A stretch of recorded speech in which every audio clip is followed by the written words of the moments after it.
Como um clube gigante de futebol sobrevive? Tipo, quando a diretoria decide, no meio de uma pressão absurda, se livrar de exatos 21 jogadores de uma vez só. Nossa, é muita gente de uma vez. Muita coisa. E não estamos falando de um ou dois ajustes ali de fim de temporada, sabe? Uhum. A gente está falando de implodir praticamente dois times inteiros, assim, do dia para a noite. É uma mudança radical. Totalmente. E hoje o nosso mergulho profundo nas fontes vai desconstruir exatamente essa engenharia de gestão implacável. E muitas vezes bem dolorosa, né? Sim, muito dolorosa, que está por trás dessa reformulação do Grêmio. Sabe, isso destrói um pouco aquela visão romântica, quase mágica que domina o imaginário do esporte. Com certeza, a gente acha que é tudo resolvido num passe de mágica. Exato.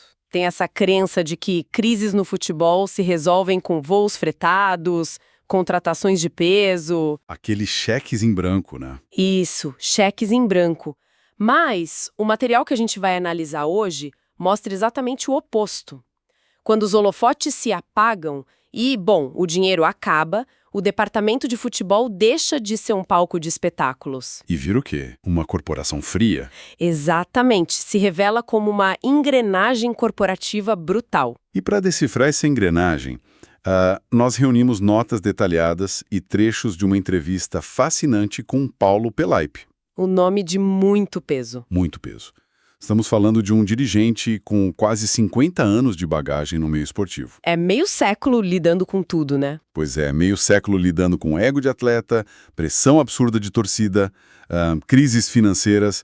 E a nossa missão aqui, para quem nos escuta, é entender como se equilibra essa sobrevivência financeira básica. Que é vital para o clube não quebrar. Exato, com aquela exigência enlouquecedora por vitórias imediatas.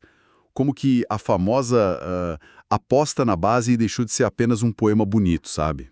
Uhum, deixou de ser só discurso. Isso, e se tornou a única rota de fuga contra a falência. É o famoso instinto de sobrevivência. Bom, vamos destrinchar isso. E acho que dá para começar pelo ato mais drástico dessa gestão, a demolição. A palavra é exatamente essa. Porque antes de construir qualquer coisa nova, é preciso limpar o terreno. Certo. E as notas destacam que o objetivo declarado da diretoria era, e aqui eu cito, enxugar o plantel, dar novos ares ao vestiário. Mas peraí, eu preciso fazer o papel do advogado do diabo logo de cara. Manda. Lendo esses documentos, esse número de 21 saídas, isso salta muito aos olhos. E mandar 21 pessoas embora não é um processo barato, nem simples. De jeito nenhum. É caríssimo. No ecossistema do futebol, os contratos são garantidos. As rescisões custam milhões.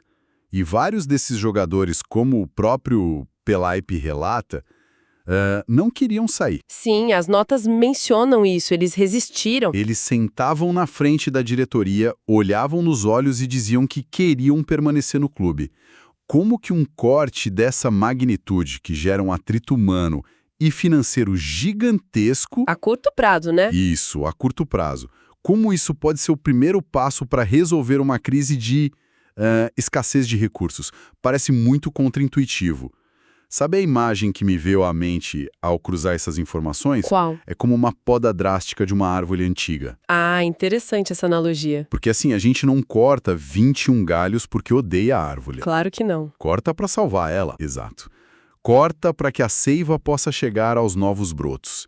Mas voltando à pergunta, como um gestor mantém a frieza nessa hora? Isso levanta uma questão super importante sobre a psicologia da gestão esportiva.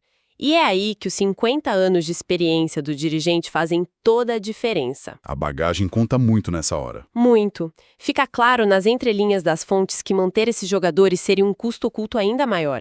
Custo oculto, como assim? Pensa num vestiário como um ecossistema extremamente frágil. A dinâmica de um grupo de 40 atletas, onde apenas 11 entram em campo... Sobra muita gente de fora. Exato. Existe uma grande parcela que treina a semana inteira sabendo que não vai ser utilizada. E isso cria um ambiente estagnado. Ah, entendi. É a famosa panela de pressão silenciosa, né? Aquele jogador que encosta no canto do vestiário e começa a contaminar o ambiente. Precisamente. Um atleta insatisfeito ou mesmo acomodado, que recebe o salário religiosamente, mas sabe que está fora dos planos. Ele suga a energia do lugar. Suga muito. Ele cria o que o jargão corporativo chama de passivo ambiental. Passivo ambiental, perfeito. É por isso que o termo oxigenar o plantel, que aparece exaustivamente nas fontes, é na verdade uma necessidade ambiental, não só técnica. Então o Pelaip e a direção não estavam só cortando a folha salarial, eles estavam extirpando um cinismo ali de dentro. Isso, e as notas mostram que as negociações foram super difíceis. Envolveram acordos, empréstimos dividindo salários com outros clubes. Rescisões amigáveis, de tudo um pouco. De tudo para garantir que quem ficasse ali dentro tivesse um propósito real de competir. A firmeza do Pelaip mostra que a oxigenação é, no fundo, garantir eficiência. O que nos leva diretamente para a razão mais fria e calculista por trás de toda essa manobra.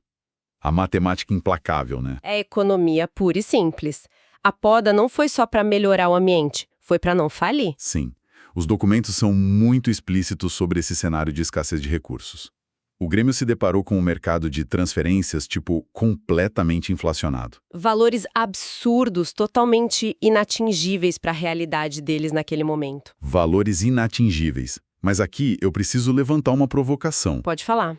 Lendo o discurso oficial de apostar na base e valorizar os garotos, uma dúvida bate forte. Até que ponto o discurso de apostar na base é uma convicção filosófica do clube? E até que ponto é só um eufemismo bonito para dizer, estamos sem dinheiro? O que é fascinante aqui é que a resposta não é uma coisa ou outra. As duas se misturam. Sim, as duas coexistem. Na verdade, a restrição força a convicção. A falta de recursos é o grande motor dessa mudança. Quando não tem dinheiro para competir com quem tem fundos bilionários, a ilusão acaba. Exato. O Pelaip não tentou lutar contra a realidade financeira. Ele usou a escassez como uma alavanca. Ele usou como um filtro, né? Precisamente. A falta de recursos força a eficiência. Se o departamento de futebol não pode ir no mercado comprar a solução pronta, a estratégia muda de gastos excessivos para apenas contratações pontuais. É o fim daquela coisa de ir ao supermercado com fome e colocar tudo no carrinho. Adorei! É bem isso. O clube mapeia só as peças que realmente faltam. E o espaço que sobra na folha e no campo é liberado para os jovens. O eufemismo vira filosofia real porque o gestor estrutura o ecossistema para isso funcionar. Certo. Mas cortar a folha salarial lá na sala do ar-condicionado é apenas metade da batalha, concorda? Com certeza. A teoria precisa virar prática. Pois é. Aqui onde a coisa fica realmente interessante porque todo domingo o árbitro apita e alguém tem que entrar em campo para entregar resultado. Sem dinheiro para contratar veteranos, essa bucha cai no colo de quem está na beira do campo. E é aí que o mergulho explora a solução prática. Quem são esses garotos e quem está guiando eles? As fontes destacam a chegada do treinador Luiz Castro. Sim, o Luiz Castro é um ponto de inflexão total. Exato. Porque ter o Luiz Castro é o que faz a ponte entre a estratégia fria da diretoria e a bola rolando. Ele é um profissional super acostumado a trabalhar com formação de jovens. Isso traz uma concretude impressionante. As notas dão nomes a esses garotos. Existe uma safra ali que encontrou um espaço que, não existiria se aqueles 21 não tivessem saído. Nomes específicos são citados, né? Sim. Fala-se de Gabriel Mack, Thiaguinho e Roger, ganhando oportunidades reais sob o comando do Luiz Castro. Mas o que me deixou de queixo caído é o impacto imediato na espinha dorsal do time. Você diz a zaga? A zaga. As fontes citam o Vieri e o Gustavo Martins, 2 moleques criados na base que assumiram simplesmente a titularidade da zaga do Grêmio. É um dado que merece uma reflexão. Porque a zaga é o setor que menos perdoa a inexperiência no futebol. Se um atacante erra, perde um gol. Se o zagueiro erra, é derrota. E a torcida não perdoa. Imagina o peso dessa responsabilidade. Ter 19 ou 20 anos e assumir a zaga titular de um gigante como o Grêmio, sabendo que a saúde financeira do clube no futuro depende de quão bem você joga hoje. É uma pressão insana. É por isso que o papel do treinador é tão fundamental. O Luiz Castro atua como um amortecedor. Ele resgata essa essência formadora do clube. Ele blinda os garotos, né? Blinda muito. Ele cria um ambiente onde o Vieri ou o Gustavo Martins podem jogar, errar no processo de maturação sem serem descartados na primeira falha. E essa maturação não é só para ganhar o jogo de domingo. Aqui a gente chega no conceito central do Pelaipe, que as notas chamam de retorno duplo. Ah, o retorno duplo. A síntese perfeita de como o futebol moderno opera para quem tem restrição orçamentária. Explica melhor como isso funciona nas fontes. Bom, existem duas metas simultâneas. A primeira é o retorno técnico imediato no campo. Esses jovens têm que performar, desarmar, vencer as partidas hoje. O esporte não dá bolsa de estudo, né? Certo, a bola tem que entrar. Sem resultado no campo, a crise volta na mesma hora. E a segunda meta? A segunda meta é o retorno financeiro no futuro. Ao jogarem bem, eles valorizam. Aí, com a venda deles mais pra frente, entram os milhões que pagam as contas e financiam a próxima geração. É uma engrenagem vital. O campo financia o caixa e o caixa financia a base. É uma caminhada constante na corda bamba, porque se a diretoria se desespera na primeira derrota e contrata um medalhão caro, O projeto morre ali. O garoto volta para o banco e desvaloriza. então, o que isso tudo significa para quem está fora do campo? Sabe, mergulhando nessas páginas, fica muito claro que isso transborda as quatro linhas. Totalmente. Se conectarmos isso ao cenário geral, seja de quem administra uma pequena empresa, um projeto corporativo ou até as finanças pessoais, esses documentos dão uma aula magna sobre gestão de crise e alocação de recursos. Quais seriam os paralelos mais diretos que a gente tira dessas fontes? A lição do Pelaipe é muito clara. Primeiro, às vezes é preciso cortar excessos com firmeza. A famosa demolição que a gente falou, mesmo quando dói, mesmo quando as pessoas querem ficar. Exato. Segundo, aceitar as restrições financeiras como um dado da realidade sem ficar lutando contra. Parar de esperar um milagre externo, né? Exato. Um empréstimo salvador. Perfeito. E terceiro, e mais importante, investir pesado no potencial interno que você já possui. Em vez de buscar salvadores externos e caríssimos, olhar para dentro. Confiar nos jovens talentos que já estão na folha de pagamento, tipo o Vieri ou o Gustavo Martins do seu escritório? Isso mesmo. Só que para isso você precisa de liderança. Alguém com o perfil do Luiz Castro para ter paciência com o processo. Que perspectiva fantástica! É impressionante como o futebol reflete a economia. Para recapitular a jornada densa que fizemos hoje, vimos como quase 50 anos de experiência ensinaram um dirigente a não hesitar. A ter pulso firme. Pulso firme para enxugar um grupo de 21 jogadores, contratar pontualmente e colocar o destino do clube nos pés de jovens talentos. Nomes como Gabriel Mack, Thiaguinho, Roger, Vieri e Gustavo Martins. Todos guiados pela experiência do Luiz Castro. Exato. Buscando sempre o tal do retorno duplo. Mas, antes da gente encerrar, eu sei que você tem um pensamento provocativo final para jogar na mesa. Pois é. É uma reflexão que expande esse material.